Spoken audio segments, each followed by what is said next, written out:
नमस्कार, मैं हूं सपना और आप देख रहे हैं FXR the real facts channel. हम लोगों ने चांद तक का सफर तो 16 जुलाई 1969 में ही तय कर लिया था, परंतु आखिर कब हम मंगल तक का सफर भी शुरू करेंगे? दोस्तों, ये जो सवाल है ये कई सारे लोगों के मन में हमेशा से आता रहा होगा, तो क्यों ना इसी मंगल मिशन के बारे में हम आज आपको बताएं। चलिए आगे बढ़ने के पहले हम आपको बता दें कि आगे आपको इस वीडियो में ऐसी वजहों के बारे में जानने को मिलेगा जो कि इंसानों को मंगल ग्रह पर उतरने से रोक रही है। इसीलिए अगर आपको जानना है कि आखिर हम क्यों मंगल पर नहीं जा पा रहे हैं, तो इस वीडियो को अंत तक जरूर देखें और हमारे चैनल को सब्सक्राइब जरूर कर दें। अंतरिक्ष में यात्रा करके मंगल तक सफर करना ही अपने आप में एक बड़ी बात है। वैसे बता दें कि नासा जैसी संस्था भी मंगल पर अपने प्रोब को कई सारे प्रयासों के बाद ही सफलतापूर्वक उतारने में सक्षम हुई थी, तो इंसानों को यहाँ उतारना बहुत ही जोखिम से भरा हुआ काम है। हमेशा से ही अंतरिक्ष में किसी भी मिशन को सफलतापूर्वक अंजाम देना एक बहुत ही चुनौतीपूर्ण काम रहा है। हम लोगों ने पिछले साल चंद्रयान 2 के बारे में सुना था। हालांकि ये मिशन 90% सफल भी हुआ था, परंतु हम अपने लैंडर को उतारने में नाकामयाब भी रहे थे। तो आप अंदाजा लगा सकते हैं कि किसी इंसानों से भरे स्पेसक्राफ्ट को मंगल के सतह में उतारना कितना कठिन है। जरा सी चूक सब कुछ बिगाड़ सकती है।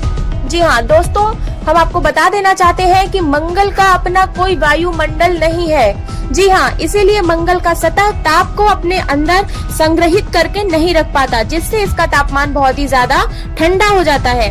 मंगल के सतह का औसतन तापमान लगभग -7 डिग्री सेल्सियस तक हो जाता है।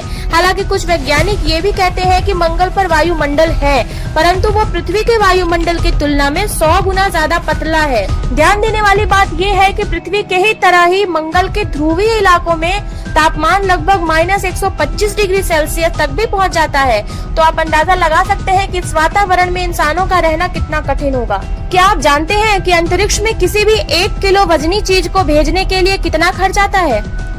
अगर नहीं तो जान लीजिए, अंतरिक्ष में किसी भी 1 किलो वजनी चीज को भेजने के लिए लगभग 14 लाख रुपए लगते हैं। जी हाँ, ठीक इसी तरह हम अगर इंसान युक्त मंगल मिशन की लागत को देखें तो ये लगभग 75,000 करोड़ रुपए तक पहुंच जाता है, जो कि एक हिसाब से किसी भी देश के लिए महंगा है। और वो मिशन सफल होगा या नहीं उसका भी कोई सटीक अनुमान नहीं है। एक इंसान बिना खाना खाए लगभग 21 से 22 दिनों तक और बिना पानी के 4 दिनों तक जीवित रह सकता है। लेकिन ऑक्सीजन के बारे में क्या? बिना ऑक्सीजन के हम कितने समय तक जिंदा रह सकते हैं? मुश्किल से 1 या 1.5 मिनट, या ज्यादा से ज्यादा होकर 4 से 5 मिनट के अंदर हम बेहोश होकर दम तोड़ देंगे। ऐसे में मंगल पर जो भी वायुमंडल है उसमें भी कार्बन डाइऑक्साइड की मात्रा बहुत ही ज्यादा है। इसी वजह से हमें एक ऐसे उपकरण की जरूरत है जो कि इसी कार्बन डाइऑक्साइड को ऑक्सीजन में परिवर्तित कर सके, नहीं तो वहां जाने के कुछ दिनों के अंदर ही हम दम तोड़ देंगे। मंगल तक जाने के लिए हमारे पास अभी कोई रॉकेट ही नहीं है। अभी तक हमारे पास ऐसा कोई रॉकेट नहीं है जो कि इतना शक्तिशाली हो कि वो पृथ्वी के गुरुत्वाकर्षण बल को लांघकर अंतरिक्ष में एक बहुत बड़े आकार के अंतरिक्ष यान को मंगल तक पहुंचा पाए। अभी तक हम अधिक से अधिक 4500 टन वजनी उपकरणों को अंतरिक्ष में पहुंचाने में सक्षम हुए हैं, जो कि 100 प्रयासों के बाद ही सफल हुआ है।